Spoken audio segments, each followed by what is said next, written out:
오늘 함께 예배하는 성도님들 다시 한번 주님의 이름으로 환영하고, 이렇게 오늘도 지난주에 이어서 또 만나게 돼서 반갑고, 또 오늘 예배 자리에서 만나게 되어서 정말 반갑습니다. 오늘 초대되어 오신 분들은 사실 저희 성도님들이 오랫동안 기도하면서 우리 초대한 우리 성도 여러분들을 참 많이 위해서 기도했습니다. 다른 이유가 아니라 저희가 알고 믿는 예수님이 너무 좋아서 우리만 알지 않고 여러분도 알고 그 좋은 예수님을 함께 경험하며 이 세상 외롭게 살지 않고 예수님 안에서 기쁘고 평안하게 함께 살아갔으면 좋겠다라는 마음으로 우리 성도님들이 기도하면서 오늘을 준비하고 초대했습니다.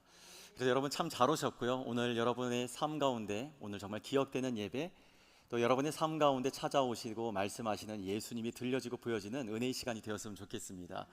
또한 어저께 저녁에 오늘 예배를 기다리면서 잠을 청하려고 하는데 쉽게 잠이 오지 않았습니다. 하나님께 너무 감사해서 그랬습니다. 우리는 이웃사랑주의라고 해서 우리 성도님들은 아마 내 주변에 교회 안 다니시는 분들이 누군가, 그분한테 이야기해야 되는데 이 부분만 생각하셨을지 모르는데, 하나님은 오히려 정말 우리를 통해서 전해져야 하는 것도 분명히 있지만 우리 가운데 알게 하고 경험시켜주고 싶은 것이 있어서 우리에게 이웃사랑주의를 허락하신 줄 믿습니다. 우리 성도님들로 하여금 한 번도 이런 시간이 마련되지 않으면 우리는 주변에 교회 안 다니고 예수님 없이 살아가시는 분들에 대한 생각과 마음을 가져보지 못할 수도 있습니다. 그러한 우리들에게 그러한 센스를 일으켜주고 싶었던 예수님 뿐만 아니라 한 번도 해보지 않았었던 누군가에게 교회를 소개하고 예수님을 소개하는 이 일을 우리로 하여금 경험시켜주기 위해서 하나님께서 우리에게 이 이웃사랑주의를 맡기셨다는 것이 참 감사했습니다. 그리고 무엇보다 2024년이 지나가는 이때에 우리 교회가 있는 이 지역권 가운데 어느 교회인가는, 그리고 누군가는 분명히 예수님의 이름을 반드시 외쳐야 했기에 하나님은 그 일을 위해서 우리 메이컨 한인 침례교회를 선택하고 성도님과 저희를 선택했다는 것이 얼마나 감사했는지 모릅니다. 복음을 위해서 함께 협력해주고 동역해준 우리 성도님들에게 감사드립니다. 인생은 선택과 만남이 참으로 중요합니다. 선택이 모여서 인생이 되어지고요, 그리고 만남을 통해서 우리의 인생의 모습이 달라지게 됩니다. 여러분 혹시 기억하십니까? 한국에 지금은 LG지만 예전에 럭키 금성, 금성이었던 그 시절에 옛날 이야기예요. 죄송합니다. 나 때는 그랬어요. LG가 아니라 금성이었을 때, 그때 아주 유명한 광고 문구가 있었습니다. 한 번 순간의 선택이 10년을 좌우합니다. 선택을 어떻게 하느냐에 따라서 삶이 달라진다는 것입니다. 그런데 또 이러한 이야기가 있습니다. 인생의 방황은 예수님을 만나면 끝이 나고 신앙의 방황은 좋은 교회를 만나면 끝이 납니다. 오늘 여러분 모두가 이 시간에 예배를 선택하고 우리 메이컨 한인 침례교회와의 만남, 그리고 우리 서로와의 만남, 특별히 우리 예수님과의 만남을 갖게 되는 이 시간을 통해서 오늘 예배하는 모든 분들의 삶이 어떻게 달라지게 될지 여러분 기대하시기를 축복합니다. 우리는 살면서 많은 이야기들을 듣습니다. 그 가운데는 큰 의미 없이 그냥 하는 말, 그래서 듣고서 그냥 흘려버려도 괜찮은 그런 말들이 있습니다. 또한 어떤 이야기들은요, 그것이 좋은 이야기건 나쁜 이야기건 오랫동안 마음에 남는 그런 이야기들이 있습니다. 저는 오늘 우리가 살면서 꼭 한 번은 귀 기울여 들어야 하는 그 이야기를 여러분과 나누려 합니다. 이미 저희 교회를 다니고 계신 분들이나 초대되어 오신 분들이나 모두가 공통적으로 필요한 이야기, 그리고 제 삶에서 나눌 수 있는 가장 소중한 이야기, 예수님에 대해서 들려드리려고 합니다. 저는 예수님을 믿는 가정에서 태어났습니다. 그래서 지금까지 저는 교회를 떠나본 일이 없습니다. 저는 군복무를 할 때도 항상 기도가, 하나님 오는 주일에 교회 가서 예배드리게 해주세요. 방해하는 많은 선임들이 있었지만 그래도 하나님이 기가 막히게 여러 사람들을 통해 가지고 여러 환경을 만지셔 가지고 진짜 군 생활하면서도 한 번도 예배를 거른 적이 없었습니다. 주일에 교회 가는 것은 당연했고요, 주중뿐만 아니라 토요일에도 또 새벽에도 교회의 행사와 모임과 무엇이 있으면 빠지지 않았습니다. 그렇게 열심히 교회에 다니며 참석을 했었고, 그렇게 열심히 다니니까 제가 중고등부 때는 학생회라고 불리던 그 중고등부의 회장도 했습니다. 그런데요, 제가 예수님을 전혀 모르는 게 아니었는데 참 이상하게도 제가 예수님을 실제로 만나고 알게 된 것은 20살 때였습니다. 예수님을 만나고 나니까 정말 모든 것이 달라졌습니다. 태어나면서부터 평생 지금까지 교회를 빠진 적이 없고 예배를 드리지 않은 적이 없었는데, 예수님을 진짜 알고 만나게 되니까 예배를 드리는 제 마음과 태도가 달라졌습니다. 예수님을 만나지 않고 교회 잘 다니던 때에는 그 당시에 한국의 샘물교회라는 곳에서 중동의 한 나라에 선교 갔다가 그 당시에 여행 금지 국가로 지정해 놨는데, 거기를 선교하겠다고 갔다가 일행 중에 한 명이 참수당하는, 순교하는 그런 일들도 당하고, 나머지 그 선교팀원들이 다 인질로 잡혀서 외교부가 그때 나서가지고 그 인질들 다 석방해서 데려오느라 한국에 큰 화제가 되었었죠. 제가 예수님을 알지 못하고 교회 잘 다니던 그때에는 저는 그러한 선교팀과 샘물교회 그 사람들을 비판했었습니다. 꼭 지금 저렇게까지 하지 않아도 됐는데 왜 저렇게 해가지고 나중에도 더 이루어질 수 있는 복음의 길을 저 사람들이 저렇게 다 막아놓느냐면서, 왜 나라에서 하지 말라는 거 하느냐면서 저는 교회를 비판했었고, 제가 하지 못하는 선교를 하는 그 사람들에 대해서 감사와 격려 아니면 고마움의 마음이 아니라 저는 판단하는 그런 마음을 가졌었습니다. 그런데 제가 예수님을 만나고 나니까 예배 드리는 것뿐만 아니라 교회와 교회 다니는 사람들을 생각하는 생각과 마음도 달라지게 되었습니다. 뿐만 아니라 제 삶 또한 모든 것이 하나님께서 주신 것이라는 걸 알게 되니까 제가 하는 것들, 제가 가진 것들, 제 삶, 제 주변의 모든 것이 다 하나님이 주셨다라고 하는 것을 알게 되니까 나라고 하는 중심에서 이제는 하나님 중심으로 제 생각이 바뀌어지게 되었습니다. 예전에는 제 생각, 제 마음, 제 감정이 중요했습니다. 언제나 저는 옳게 판단한다고 생각했고 저의 선택과 결정은 맞다라고 생각했습니다. 그래서 제가 좋은 대로, 제가 판단한 대로, 제 마음이 편하고 좋은 대로 살았었는데, 제가 예수님을 만나고 나니까 하나님을 먼저 생각하게 되었습니다. 제 삶 자체를 더욱더 소중하게 여기게 되었으며, 제 삶의 어떤 꿈보다 제 삶을 통해서 예수님이 드러날 수 있었으면 좋겠다라는 삶의 목적으로 달라지게 되었습니다. 제가 군대에서 20살 때 예수님을 만나고 제대하고 돌아와서 그때 예수님을 만남과 동시에 저는 목회자로 하나님을 전하는 주의 종으로 부름받게 되었습니다. 그렇게 부름받고 나오니까 저는 이제 앞으로 이제 신학대학원에 가서 저는 이제 목사가 되기 위한 과정을 준비해야겠다. 그러면서 제가 신학대학원을 다니면서 2002년에 제가 전도사로 사역을 시작하게 될 때였습니다. 처음으로 제가 사역했던 부서가 중고등부 유스 사역이었습니다. 그런데 사역한 지 얼마 안 돼서 유스가 부흥을 하게 됐습니다. 다른 이유가 아니었어요. 제가 군대 가기 전에 저와 함께 중고등부에서 함께 신앙생활하던 교회 동생들이 제가 군대에 갔던 사이에 다 떠났다가 제가 군대 갔다 와가지고 이제 전도사로 그 교회에서 중고등부 사역을 하는데 소문이 난 거예요. 항재 오빠가 변했어. 항재형이 변했어. 자기들끼리 그 소문을 내가지고 변한 조항제가 얼마나 궁금했는지 그렇게 와가지고 함께 신앙생활을 하면서 중고등부가 부흥하게 됐었습니다. 태어나면서부터 교회를 다녔지만 예수님을 제대로 만나고 나서부터 제 삶의 순간순간들이 의미 있었고, 스쳐 지나가는 만남도 의미가 있었고, 제가 하게 되는 선택들, 제가 하는 일들, 그 모든 것이 달라졌고 지금도 달라져 가고 있습니다. 이렇게 제가 예수님을 만나고 달라져가는 참 즐거운 삶을 살아가는 중에도 어렵고 힘든 일들은 있었습니다. 한쪽 귀가 전혀 들리지 않아가지고 병원에 보름간 입원하며 치료를 받아야 했던 시간이 있었습니다. 디프레션과 공황장애가 심했던 시간도 있었고요. 진짜 돈이 하나도 없어서, 진짜 쓸 돈도 없었어요. 돈이 하나도 없어서 수개월을 힘들게 보내던 시간도 있었고, 우리 여기 성도님들 다들 겪고 있듯이 이민자로 살아가면서 이 땅에서 겪는 어려움과 고난들이 있었습니다. 그런데도 저는 힘들다고만 생각하지 않았습니다. 귀가 안 들려가지고 병원에 입원했을 때는 귀가 들리는 이 한쪽 귀로는 세상 소리 듣고, 하나님 이쪽 귀에 청력이 돌아오지 않는다면 하나님 괜찮습니다. 이 들리지 않는 귀로는 주님 음성 들으며 살게 해달라고 기도했습니다.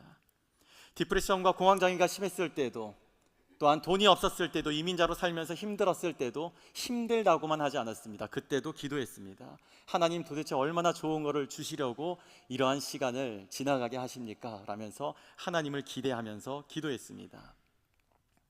제가 만난 예수님은 정말 살아계셨고, 그리고 제가 하는 기도를 다 들어주시는 그런 분이었기에, 그래서 힘든 것보다 기대가 컸고, 그래서 그 기대를 가지고 기도했습니다.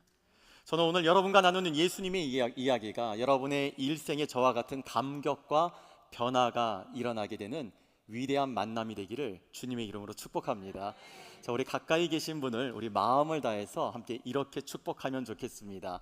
You are so special. 네, 정말 특별하십니다. 네, 진짜 독특한 게 아니고요, 정말 특별하십니다. 세상의 모든 사람들은 공통적으로 세 가지의 문제를 가지고 살아갑니다. 어떤 길을 선택해야 되는지 길에 대한 문제를 가지고 살아갑니다. 뿐만 아니라 한 번뿐인 내 인생 어떻게 하면 만족하면서 보다 더 의미 있게 살아갈 수 있는지 진리의 문제를 가지고 살아갑니다. 하나뿐인 내 생명은 어떻게 또한 지켜야 하는지 생명의 문제를 가지고 살아갑니다.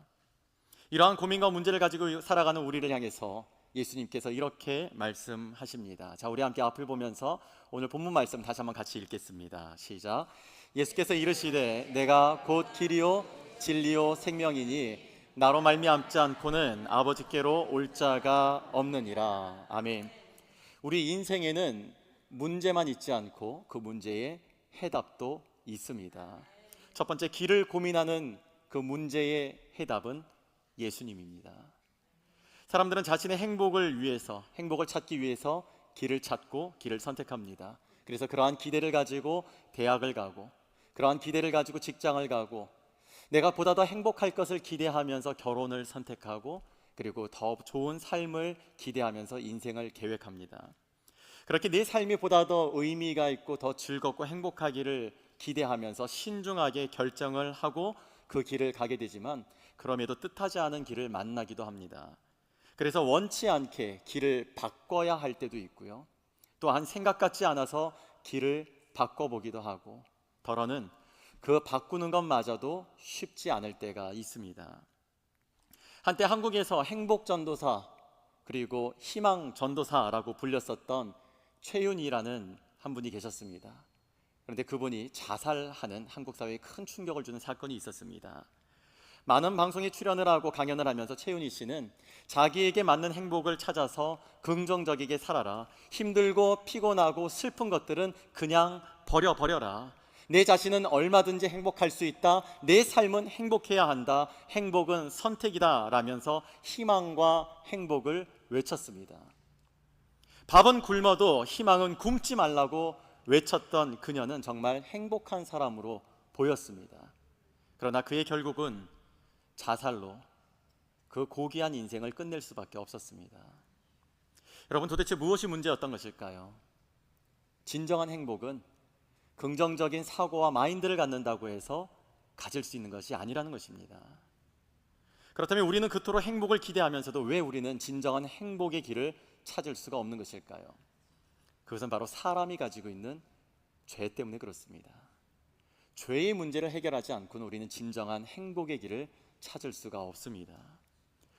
이렇게 얘기를 하면 아마 마음에 이런 생각이 들 것입니다. 아니, 내가 무슨 위법한 일을 한 것도 아니고 다른 사람에게 큰 해를 입히면서 그렇게 사는 것도 아닌데 도대체 무슨 죄가 있다고, 무슨 죄 때문에 그 행복의 길을 찾을 수 없는 것이냐고, 내가 무슨 죄가 있냐고 이렇게 물을 수도 있을 텐데요, 성경은 죄를 이렇게 이야기합니다. 요한복음 16장 9절 말씀을 우리 앞을 보시면서 같이 읽겠습니다. 시작. 죄에 대하여라 함은 그들이 나를 믿지 아니하며. 죄에 대하여라 함은 그들이 나를 믿지 아니하며. 성경은 예수님을 믿지 않는 것을 죄라고 정의하고 있습니다. 또한 구약 성경 이사야 53장 6절은 이렇게 말씀합니다. 우리 앞을 보면서 함께 읽겠습니다. 시작. 우리는 다 양 같아서 그릇 행하여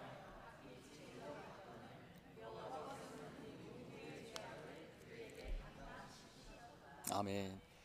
우리가 살고 있는 이 시대는 자기가 원하는 대로, 자기가 원하고 희망하는 대로 살아가는 것, 그것을 자유라고 생각하고, 그런 자유야 그것이야말로 참된 자유라고 이야기를 합니다. 그리고 원하는 것을 하는 것이 문제가 아니라 원하는 것을, 하고 싶은 것을 못하게 하는 것이 억압이고, 그렇게 하는 것이 잘못된 것이라고 이야기합니다.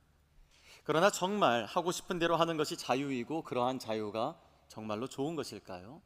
그렇지 않습니다. 원하는 대로 내가 원하는 길을 그것이 자유일지는 몰라도 거기에는 진정한 행복의 길이 없습니다. 기차가 레일을 벗어나서 마음대로 달리는 것을 자유라고 할 수 있을지는 모르지만 레일을 벗어나는 순간 탈선을 하게 되고 큰 사고로 이어지게 됩니다. 그와 같이 하나님이 인간을 위하여 마련해 놓으신 길에서 벗어나는 것, 그것은 자유가 아니라 죄라고 말씀합니다. 사람은 각자 자기의 길을 선택하고 살아갑니다. 그리고 각자가 선택한 그 길의 삶을 나름대로 열심히 살아갑니다. 그러나 하나님을 모르고 살아가는 그 길에는 진정한 행복도 진정한 생명도 없습니다. 그저 각자에게 주어진 수명을 다하면 끝나는 그런 길이 될 뿐입니다. 한국에 G.O.D라고 하는 남성 그룹이 있었습니다. 아마 우리 함께 예배하는 분들 가운데 그 G.O.D의 팬이었던 분도 계실 것 같은데요. 이 G.O.D라고 하는 이 남성 그룹은 참 가슴에 와닿는 좋은 노래들을 많이 불렀습니다. 한 번쯤은 들어봤을 그 노래, 어머니는 짜장면이 싫다고 하셨어. 어머니는 짜장면이 싫다고 하셨어. 자녀를 생각하는, 자녀가 나눈 굶더라도 자녀에게 맛있는 것을 사주고 싶어하는 그 어머니의 마음을 담아냈던 그 노래가 있었습니다. 뿐만 아니라 그들이 불렀던 노래 가운데는 길이라는 제목의 노래도 있었습니다. 그 가사가 이렇습니다. 내가 가는 길이 어디로 가는지, 어디로 날 데려가는지, 그곳은 어딘지 알 수 없지만 나는 오늘도 걸어가고 있네. 무엇이 내게 정말 기쁨을 주는지, 돈인지 명예인지 아니면 내가 사랑하는 사람들인지 알고 싶지만 아직도 답을 내릴 수 없네. 자신 있게 나의 길이라고 말하고 싶고 그렇게 믿고 돌아보지 않고 후회도 하지 않고 걷고 싶지만 아직도 나는 자신이 없네. 나는 왜 이 길에 서 있나? 이게 정말 나의 길인가? 이 길의 끝에서 내 꿈은 이루어질까? 그리고 이 노래의 마지막은 이렇게 노래합니다. 나는 무엇을 꿈꾸는가? 그건 누굴 위한 꿈일까? 그 꿈을 이루면 난 웃을 수 있을까? 사람들은 압니다. 아무리 노력해서 꿈을 이루며 산다 할지라도 거기에는 진정한 완벽하게 만족할 수 없는 언제나 부족함이 있는 그런 행복이 될 수밖에 없다는 것을 압니다.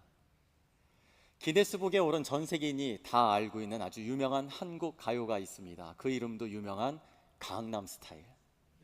전 세계인을 카우보이 춤을 추게 만들었었던 오빤 강남스타일, 그 앞에 가사가 이렇습니다. 지금부터 갈 때까지 가볼까? 지금부터 갈 때까지 가볼까? 오빤 강남스타일 하는 순간 열광의 파티가 일어나는 겁니다. 사랑하는 여러분, 여러분은 그냥 갈 때까지 가버리는 그런 분들이 아니시잖아요. 또한 여러분은 갈 때까지 가버리는 그러한 삶을 살아서는 안 되시잖아요. 그냥 갈 때까지 가버리는 그 길에는 절대로 길이 없습니다. 달리고 온 주변에 있는 사람들이 함께 말타기 춤을 출 때야 신이 나고 좋을지 모르지만 그 노래가 끝이 나면 허무합니다. 세상이 다 파티를 하는 것처럼 쿵쾅거리면서 오빤 강남스타일을 외치고 있어도 그 노래가 끝나면 어딘가 허전하고 공허할 뿐인 것입니다. 모두가 다 함께 축제를 하고 있을 때는 이것이 인생인가 보다 싶지만 그렇게 달릴 때는 신이 날지는 몰라도 그냥 갈 때까지 가버리게 되면은 결국은 공허와 허무를 만나게 될 뿐입니다. 이러한 우리를 위해서 하나님이 하신 일이 있습니다. 우리는 각기 제 갈 길로 갔지만 하나님께서는 우리의 모든 죄악을 예수님에게 담당시키셨습니다. 길이어도 좋다 아니어도 좋다라는 식으로 내 마음이 내키는 대로 방향이 없어도 갈 때까지 가보겠다고 달려가는 우리를 위해서 예수님을 보내주셔서 예수님이 우리의 한 사람 한 사람의 길이 되어주셨습니다. 모든 종교는 사람이 신을 향해 가야 합니다. 그 신을 만나고 신에게 이르기 위해서 고행을 해야 한다라고 가르칩니다. 모든 수고를 해야 하고 모든 희생을 해야 하고 인간이 할 수 있는 최고의 희생을 통하여 신의 경지에 이르는 그러한 어떤 고행이 있을 때 비로소 신을 만날 수 있다라고 이야기합니다. 그러나 우리 기독교는 그와는 정반대입니다. 여러분, 아이가 바깥에서 놀다가 길을 잃어버려가지고 집에 와야 할 때 돌아오지 않으면 그냥 때 되면 돌아오겠지라고 계십니까? 아니면 그 집에 와야 하는데 돌아오지 않는 아이를 찾기 위하여 뛰어나가서 그 아이를 찾아서 데리고 돌아오십니까? 진정한 부모는요, 시간이 됐는데 왜 아직까지 안 와라고 소파에 앉아서 시계만 보고 있지 않습니다. 돌아와야 하는 그 아이가 돌아오지 않으면 뛰어나가서 그 아이를 찾아서 데려오는 게 아버지 어머니의 마음입니다. 그와 같이 인간은 길을 볼 수가 없고 인간은 길을 찾을 수가 없고 그 길을 잃어버렸기 때문에 하나님이 우리에게 찾아오셨다고 말씀합니다. 요한계시록 3장 20절에 이러한 말씀이 있습니다. 우리 앞을 보시면서 함께 읽겠습니다. 시작. 볼지어다 내가 문 밖에 서서 두드리노니 누구든지 내 음성을 듣고 문을 열면 내가 그에게로 들어가 그와 더불어 먹고 그는 나와 더불어 먹으리라. 아멘. 하나님께서 우리를 위해서 예수님을 보내주셨고 지금 예수님이 우리의 마음을 두드리고 계십니다. 그래서 우리의 마음의 문을 열고 예수님을 영접하면 구원을 얻습니다. 우리가 길 대신 예수 그리스도를 만날 때 그때 비로소 진정한 인생의 길, 행복의 길이 시작되어지는 것입니다. 사랑하는 여러분, 예수님께서 우리 모두에게 말씀하십니다. 내가 길이요 나로 말미암지 않고는 아버지께로 올 자가 없느니라. 오늘 이 아침 우리 예수님이 여러분의 인생의 길이 되고 여러분 인생의 의미가 되고 여러분 인생의 참된 행복이 되는 예수님과의 기가 막히게 복된 만남이 시작되기를 예수님의 이름으로 축복합니다. 두 번째, 진리를 찾고자 하는 문제의 답은 예수님이십니다. 여러분은 이 심볼이 어느 대학교의 심볼인지 혹시 아십니까? 어느 대학교의 심볼인가요? 네, 하버드 대학교죠. 네. 여러분 얼마나 답답해서 저 뒤에 있는 아이가 하버드 그러잖아요. 네, 하버드 대학교. 최고의 지성으로 꼽히는, 최고의 대학교로 손꼽히는 이 하버드 대학교의 모토가 무엇인지 아세요? 바로 저 심볼의 방패 안에 새겨져 있는 베리타스. 라틴어로는 베리타스, 영어로는 트루스, 그리고 한국말로는 진리. 지성의 전당인 하버드의 정신은 바로 진리를 수호하는 것입니다. 한국의 가장 공부 잘하는 아이들이 간다라고 하는 서울대학교의 심볼에도요, 베리타스 룩스 메아라고 하는 진리는 나의 빛이라는 진리를 추구하는 학교의 정신이 새겨져 있습니다. 대학을 가르치는 대학교가 진리를 강조하고 진리를 추구하며 진리를 이야기하고 있지만 그럼에도 정작 진리가 무엇인지는 가르쳐주지 않습니다. 사람들은 진리를 찾지 못한 공허함을 그래서 출세를 통해서, 성공을 통해서, 고상한 취미를 통해서, 또한 인격의 수양과 철학을 공부하는 것을 통해서 해결해 보려고 하지만 그 무엇으로도 그 진리의 빈 공간은 채울 수가 없습니다. 왜 그럴까요? 세상에는 진리가 없기 때문에 그렇습니다. 이러한 세상을 사는 우리를 향하여서 예수님께서 내가 곧 길이요 진리라고 말씀하십니다. 자, 우리 함께 앞을 보시면서 요한복음 8장 31절과 32절 말씀 같이 읽겠습니다. 시작. 그러므로 예수께서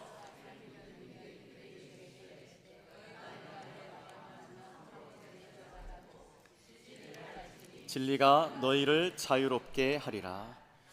일반적으로 사람들은 하나님의 말씀이 어떤 말씀은 참 좋은데 그 말씀들은 하나님의 모든 말씀을 지키며 살아가야 한다라고 이야기를 하면 너무 불편하다, 억압하다, 힘들다, 부담된다라고 여깁니다. 하지만 진리이신 예수님께서 너희가 내 말 안에 거하면 나의 제자가 되고 내 말 안에 있으므로 너희가 진리를 알게 되며 바로 그 진리가 너희를 자유롭게 한다라고 말씀하십니다. 여러분, 바로 진리는 예수님 안에 있습니다. 그리고 예수님을 만나고 알아갈 때 여러분이 알게 되어지는 그 진리가 여러분의 삶을 참된 자유로 인도하여 갈 것입니다. 그러므로 갈 때까지 가보는 인생을 멈추시고 예수님을 가까이 하시기 바랍니다. 열심히 살아도 바르게 아는 것에 열심을 내므로 참된 자유를 누리는 삶을 살아가시기를 축복합니다. 한국의 지성이라고 불리는 한국의 초대 문화부 장관을 지낸 이어령 교수는 한국의 대학생들과 그리고 한국 사회의 무신론을 강조하며 지성의 세계를 가르쳤던 학자였습니다. 그런데 그분이 2007년 73세의 나이에 예수님을 믿고 세례를 받게 됩니다. 그리고 더 이상은 지성이 아닌 예수님을 믿는 영성을 강조하게 되었는데 그때 쓴 책이 바로 지성에서 영성으로입니다. 미국에서 변호사와 검사를 하던 딸이 죽음의 위기를 지나면서 시력을 잃게 되었을 때 이어령 교수는 하나님께 기도합니다. 하나님, 제 딸이 어제 본 것을 내일도 볼 수 있고 오늘 본 제 얼굴을 내일도 볼 수 있게 해주신다면 저의 남은 인생을 하나님께 바치겠습니다. 아주 작은 힘이지만 제가 가진 것이라고는 글 쓰는 능력과 말하는 천한 능력밖에 없사오니 그것이라도 좋으시다면 당신께서 이루시고자 하신 일에 쓰임 받기를 원합니다. 그렇게 예수님을 믿고 세례를 받으면서 이어령 교수는 이런 고백을 합니다. 오늘부터 저는 신자의 길을 걷겠습니다. 이 길이 외로울 수도 있겠지만 신자로서 한 발 한 발 나아가고 싶습니다. 73세 황혼의 나이에 예수님을 만나면서 이어령 교수는 길을 찾았고 진리를 발견했습니다. 지금까지 세상의 모든 지성이 줄 수 없었던 그 감격을 예수님을 만남으로써 발견하게 된 것입니다. 그렇습니다. 사람은 진리를 알아야 내가 누구인가를 알 수 있게 됩니다. 그리고 내 자신이 천지를 창조하신 하나님 안에서 발견되어야 내 인생의 진정한 가치를 드러내게 할 수 있는 것입니다. 진리이신 예수님을 만나면 하나님이 여러분 한 분 한 분을 얼마나 소중하게 만드셨는가를 알게 되고 우리 각자를 향한 하나님의 원대하신 꿈을 보게 될 것이며 우리 삶의 아름다운 나만이 가지고 있는 독보적인 내 가치를 드러내며 살아가게 하시는 것을 경험할 수 있게 됩니다. 사랑하는 여러분, 길과 진리이신 예수님을 꼭 여러분의 마음에 모시고 진리와 함께 살아가시기를 주님의 이름으로 축복합니다. 세 번째, 하나밖에 없는 생명을 고민하는 문제다. 그 역시도 예수님입니다. 세상의 누구도 죽음을 피해갈 수가 없습니다. 과학이 발달해가지고 생명 연장은 가능하게 되었지만 죽음을 피할 수는 없습니다. 그런데 사람에게 이 죽음이라고 하는 것은 본래 정상적인 것이 아니었습니다. 완전하신 하나님이 천지를 창조하실 때 하나님은 인간을 창조하시면서 그 인간과 더불어 영원히 살기를 원하셨습니다. 그러나 하나님을 대항한 인간의 범죄로 말미암아 모든 사람은 죽음을 맞이하게 되었습니다. 죽음의 문제는 피한다고 해서 또한 생각하지 않는다고 해서 사라지는 것이 아닙니다. 그런데 죽음의 문제를 가지고 있는 우리를 향하여서 예수님께서 말씀하십니다. 내가 곧 길이요 진리요 생명이라고요. 다가오는 죽음을 마주하는 우리를 향하여서 예수님이 영원한 생명을 주신다고 말씀하십니다.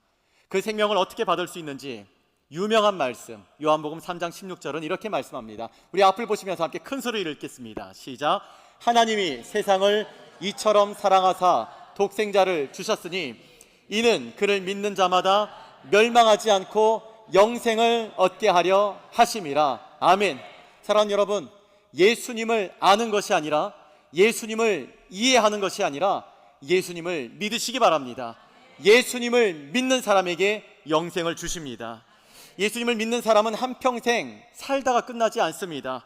육체의 마지막은 누구에게나 오듯이 반드시 우리도 맞이하게 되겠지만 우리의 영혼은 하나님 나라에서 영원히 살아가게 될 것입니다. 사랑하는 여러분, 생명은요 착하게 살고 선행과 구제와 봉사와 지식을 통해서 얻을 수 있는 것이 아닙니다. 오직 예수 그리스도, 나를 위해 이 땅에 오시고 지금 내 마음의 문을 두드리시는 예수 그리스도를 만나게 될 때에 예수님께서 나의 죄를 대신해서 십자가에 죽으셨다라고 하는 것을 알게 되고 나를 위해 부활하셔서 그 영원한 생명을 나에게 주셨다라고 하는 것을 믿을 수 있게 되는 것입니다. 미국의 40대 대통령을 지냈던 로널드 레이건 대통령은 퇴임 후에 알츠하이머 병을 앓게 되었습니다. 치매를 앓게 되고 그래서 2004년 6월에 하나님의 부르심을 받게 되었습니다. 레이건 대통령은 점점 기억이 사라지기 전에 미 국민들에게 전하고 싶은 메시지가 있었습니다. 그래서 글을 썼습니다. 친애하는 국민 여러분, 저는 최근 알츠하이머 병에 걸렸다는 것을 듣게 되었습니다. 그러나 저는 지금 평안합니다. 하나님이 저를 부르시는 마지막 날까지 언제나와 같이 늘 그랬던 것처럼 살아갈 것입니다. 제가 대통령으로서 여러분들을 섬길 수 있는 영광을 주셔서 감사합니다. 하나님이 주시는 영원한 생명이 있었기에 점점 사라져가는 기억과 점점 다가오는 죽음 앞에서도 그는 두려움 없이 평안할 수 있었습니다. 그렇게 레이건 대통령이 삶을 마치고 그의 장례식이 진행될 때 그분의 아들 마이클 레이건이 이렇게 추모사를 읽었습니다. 저는 마이클 레이건입니다. 여러분은 제 아버지를 대통령으로 알고 계시지만 저는 아버지로 알고 있습니다. 아버지는 저를 1945년에 입양했습니다. 그러나 아버지는 한 번도 제가 입양한 아들이라는 것을 말하신 적이 없었습니다. 아버지는 제 삶에 많은 선물을 주셨습니다. 그중 아버지가 저에게 준 가장 위대한 선물은 1988년 워싱턴 상공 비행기 안에서 하나님의 사랑과 예수님을 가르쳐 준 것입니다. 아버지가 아들에게 줄 수 있는 선물 가운데 이보다 더 위대한 선물은 없습니다. 저도 제 아들과 딸에게 아버지로서 동일한 선물을 주게 된 것을 영광스럽게 생각합니다. 제 아버지는 지금 하나님과 함께 계십니다. 저는 아버지에게 이렇게 약속하고 싶습니다. 아버지, 저도 언젠가 천국에 갈 것입니다. 그때 우리는 하나님 앞에서 다시는 알츠하이머 병이 없는 곳에서 수많은 천사들과 함께 춤출 날이 올 것입니다. 제 아버지 로널드 레이건을 함께 나누게 되어 감사합니다. 죽음의 슬픔과 두려움을 초월하는 기쁨과 평강은 바로 나는 길이요 진리요 생명이라고 말씀하신 예수님으로부터 오는 것입니다. 누구나 다 육체의 죽음을 맞이하게 되지만 영원한 천국에 눈을 뜨게 되면 영원한 생명의 그 기대와 감격에 휩싸여 이 땅의 삶을 보다 더 담대하게 살아갈 수 있게 됩니다. 여러분에게 묻습니다. 여러분은 이 땅의 삶을 마치게 될 때에 그 다음에 갈 곳이 준비되어 있으십니까? 오늘 예수님께서 약속하십니다. 길이요 진리요 생명이신 예수님을 믿으면 영원한 생명을 얻게 되리라. 사랑하는 여러분, 제가 20살 때 만난 예수 그리스도, 제 인생을 감격과 기쁨, 기대와 설레임으로 바꿔놓은 예수님께서 이 시간 여러분의 마음을 두드리고 계십니다. 여러분에게 길이 되어주시고 진리가 되어주시고 생명이 되어주셔서 더는 공허와 외로움이 아닌 이제는 채움과 누림으로 살아갈 수 있도록 바꾸어주기 위해서 부르고 계십니다. 이 시간 마음의 문을 열고 예수님을 만나시기 바랍니다. 교회 다니는 교회 생활이 아니라 이제부터는 예수님을 믿는 믿음 생활, 신앙 생활을 한번 새롭게 시작해 보시기 바랍니다. 예수님 안에서 인생의 모든 문제를 해결받으며 내 삶의 진정한 가치와 의미와 행복을 발견하는 우리 모두가 될 수 있기를 우리를 구원하여 주시는 주 예수 그리스도의 이름으로 축원합니다.